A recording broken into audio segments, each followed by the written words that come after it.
প্রত্যেক বছরের কাতি মাসের শেষের দিকে যে সময় কুকুরের বাচ্চা হয়, হাজার হাজার কুকুরের বাচ্চা হয়, বছর শেষে একটা বাচ্চা খুঁজে পাওয়া যায় না।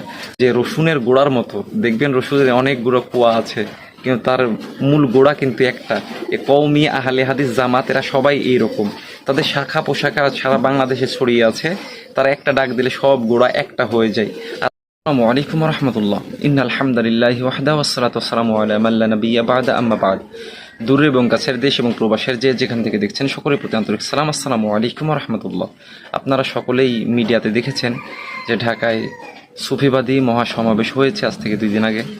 তো তুলনামূলক সমাবেশে কিছু লোক কম ছিল, কিছু লোক কম হয়েছে। তো এই কিছু মানুষ কম হওয়ায় বাতিল ফেরকা যারা বাংলাদেশে যারা আছে, বিশেষ করে কওমি ঘরানা, জামাত, আহলে হাদিস যতগুলো আছে, এরা সবাই আহলে সুন্নাত ওয়াল জামাতকে নিয়ে ট্রল করা শুরু করেছে, কটাক্ষ করতেছে। তো আমি তাদের উদ্দেশ্যে একটা কথাই বলতে চাই, যে কারবালার ময়দান যে সময় সংগঠিত হয়েছিল, সেই সময় কারবালার ময়দানে ইমাম হুসাইন রাদিয়াল্লাহু তাআলা সহ সাহাবী আজমাইনকে নিয়ে 72 জনের একটি কাফেলা তৈরি হয়েছিল। আর প্রক্ষান্তরে এজিদ বাহিনী ছিল প্রায় 72 লক্ষ। তাহলে বোঝা যায় যে বাতিলদের সংখ্যা একটু বেশি হবে। উদাহরণস্বরূপ যদি আমরা দেখি, টঙ্গী ইজতেমা যেটা হয়, সেটার ব্যাপক পরিমাণ, হিউজ পরিমাণ সেখানে মানুষ হয়। তার মানে এটা বোঝা যায় যে হক পন্থে লোক কম থাকবে আর এজিদি রাস্তায় লোকজন বেশি থাকবে। এটা সাধারণ কমন সেন্স। যারা ট্রল করতেছেন তাদেরকে একটু যদি আপনারা অবজারভেশন করেন এই সমস্ত বিষয় নিয়ে, তাহলে আপনারা ক্লিয়ার হয়ে যাবেন যে সব সময় হালালের সংখ্যা একটু কম হয় আর হারামের সংখ্যা একটু বেশিও হয়ে যায়।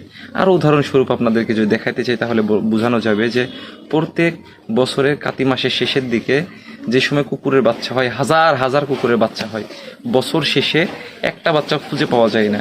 আর গরুর একটা করে বাছুর হয় বছরে একটা, তারপরেও দেখা যায় সারা বিশ্বের মানুষ কুরবানি করছে, গরুর অভাব হচ্ছে না। এখানে বোঝা যায় যে এজিদ বাহিনীর সংখ্যা বেশি থাকবে আর হুসাইনি বাহিনীর সংখ্যা কম থাকবে, এটাই পার্থক্য। আর আরেকটি একটু বিষয় আছে এখানে, যে রসুনের গোড়ার মতো দেখবেন, রসুনের অনেকগুলো কুয়া আছে, কিন্তু তার মূল গোড়া কিন্তু একটা। এ কওমি আহলে হাদিস জামাত এরা সবাই এইরকম, তাদের শাখা পোশাখা সারা বাংলাদেশে ছড়িয়ে আছে, তারা একটা ডাক দিলে সব গোড়া একটা হয়ে যায়। আর আমাদের সুন্নিয়তের মধ্যে এরা নবীর আশেকে হয়, দরবারের পাগল হয়, মুরিদানের একটু খাদেম হয়, বিভিন্ন পেরেশানির মধ্যে হয়তো বা তারা যাইতে পারে নাই, এর জন্য ট্রলের শিকার হচ্ছে আজকে। তো এটা নিয়ে মন খারাপের কোনো টেনশনের কোনো কারণ নাই, কেননা এজিদি পক্ষে লোক